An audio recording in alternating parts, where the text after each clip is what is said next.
What's up guys, Davemeter1212, it's a deck profile day, and this is actually a deck I've been playing for a little while. This is my Clown Blade, woo! And this is a deck that I'm actually really excited about. I really like it, it's a lot of fun.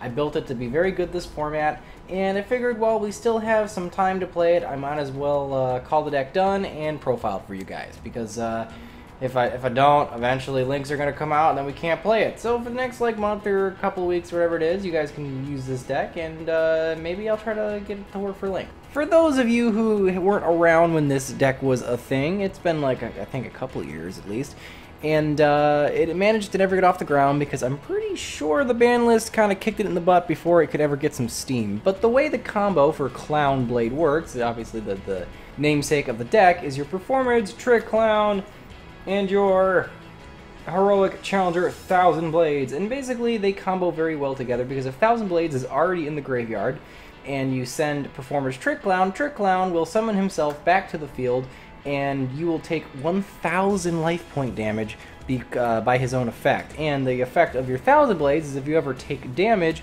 he summons himself from the grave. So by sending your Trick Clown to the grave with 1,000 Blades already there, you get like a rank 4 play already. So it's a rank 4 spam. So anyway, the deck is 42 cards, and we're starting off with the titular Clown Blade.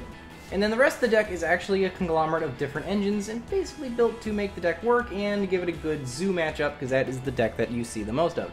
And the first engine we have is our Brilliant Fusion with our 3 Brilliant Fusion and our 2 Garnet targets.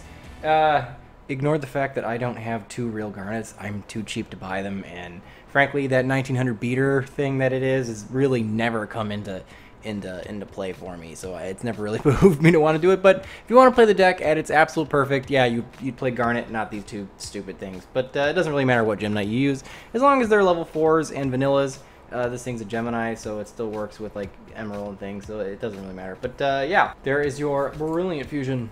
The next engine in the deck actually kind of goes along with that Brilliant Fusion, and that is your Predaplants with 3 Lone Fire Blossom, 2 of the Cobra, and 1 of the Scorpion. Because Scorpion doesn't really matter if you draw it.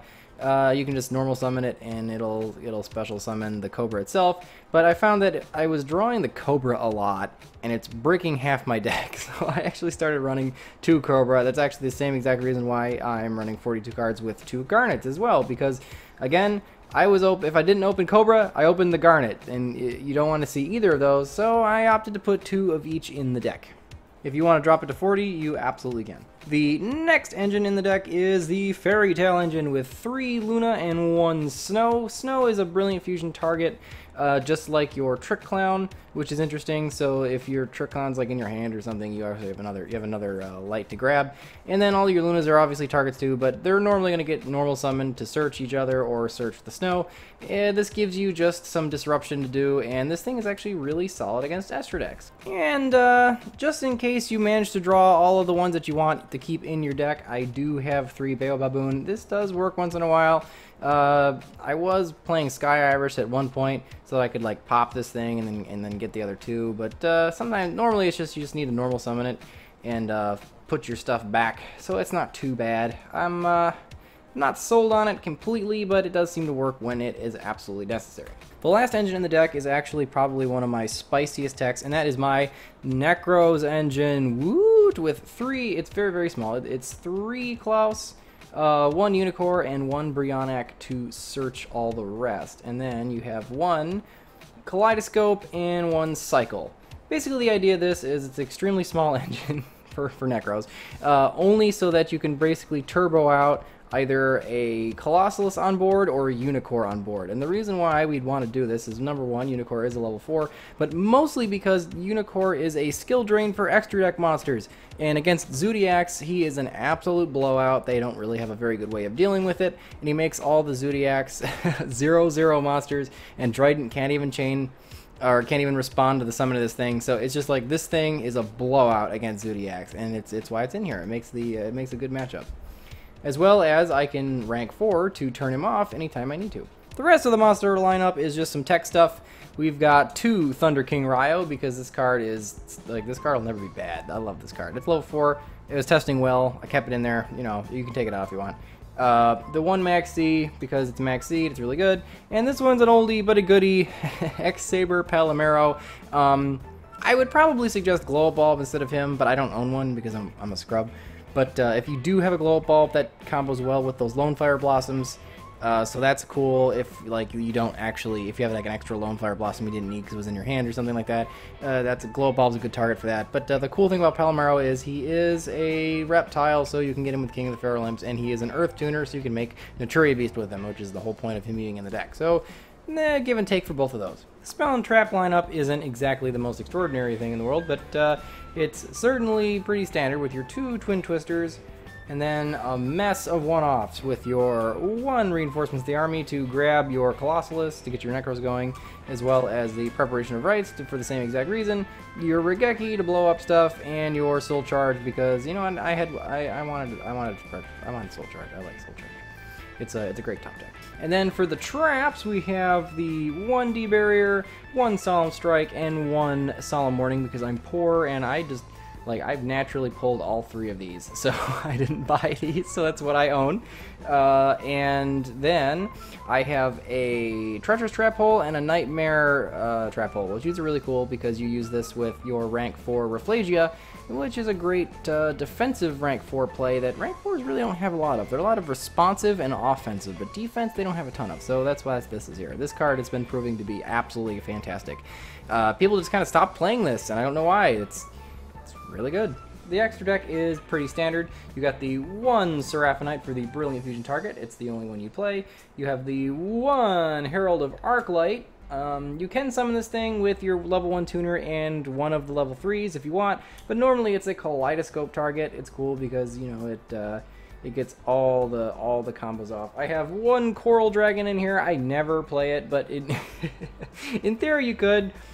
Because you do have that Seraphonite, and after she serves her double summon function, she tends to kind of just sit there and do nothing, so she is kind of good for this kind of thing.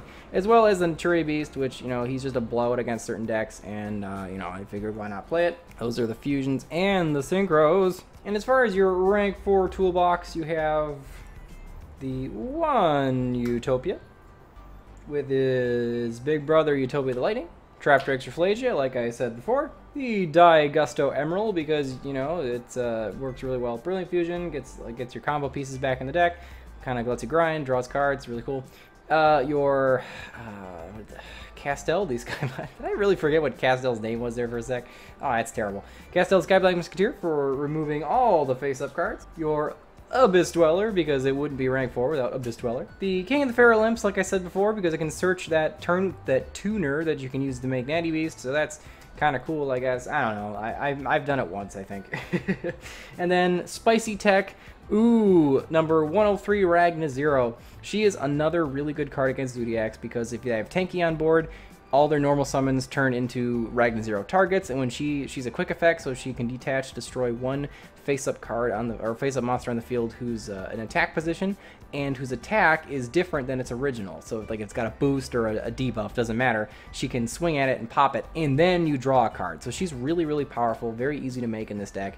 Against Zodiac, she's actually really annoying for them to play around, because either have to special summon all their zoos in defense mode, which is just really lame, because then they can't actually win the duel, because everything's in defense mode.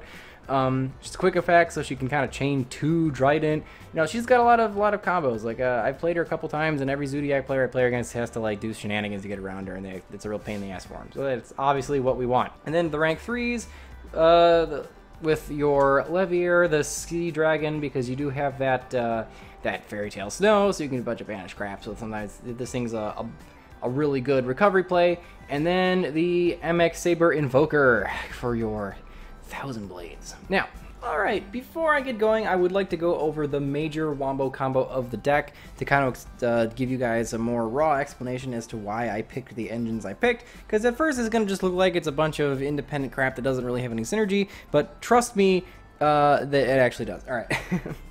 And the coolest thing about this deck is this combo goes off if you just simply open Lone Fire Blossom. That's all you need. Well, I guess you need another monster, but it doesn't matter what it is. Lone Fire Blossom, alright. So, you normal summon your Lone Fire Blossom during your main phase 1, you tribute it to summon another from the deck, tribute it, summon another from the deck, tribute it, summon another from the deck. Boom. You've got 2 Lone Fire Blossoms in the grave and 1 now in the field. The reason why you do that is because of deck thinning, as well as getting Fairy Tale Snow some fodder early in the game, so you don't have to banish stuff you actually might want in the grave. So, you know, it's kind of a dual purpose there. So now you tribute your 3rd copy of Lone Fire Blossom, to summon out, boom, your Predaplant Scorpio. And Scorpio's effect is you discard a monster, which is why you need the other monster in hand, doesn't matter what it is though. In order to summon another Predaplant from your deck, you get your Cobra. I'm pretty sure everyone knows how this works. And then when you get your Cobra on board, he has the ability to search, if he was summoned by another Predaplant, a fusion card. In this case, our Brilliant Fusion. Woot! So now we have Brilliant Fusion in our hand. Over Lizzle for your Emic Saber Invoker. Detach from Invoker to summon Thousand Blades from the deck. Now activate your Brilliant Fusion, milling a Gem Knight target, and your Trick Clown to summon your Seraphonite. Boom! And because you did this, Trick Clown will activate and summon it to its field. And look at that. Look at that. Lone Fire Blossom gives you, bam, these two on board. Your Clownblade engine is online. That's basically the gist of the deck. You now have a Seraphonite in defense mode as well, which gives you into second normal summon. So if you have, for instance, a Fairy Tale Luna in hand, you can normal summon that, you go overlay into, I don't know, Overflagia or some crap, and then you have a little bit more disruption. It's a really solid opening field, and it's really, really cool. But anyway, guys, that was the deck profile. I hope you guys enjoyed it, and I hope you guys test it out while it is still okay to play before we get the rule change. And remember, guys, if you don't troll the meta, who will? I'll see you guys next time. Oh, hey losers. What are you waiting for? Hit that subscribe button. Wanna watch something else? Hurry up and choose one of these. Ugh. When are you gonna make a choice? This year would be nice.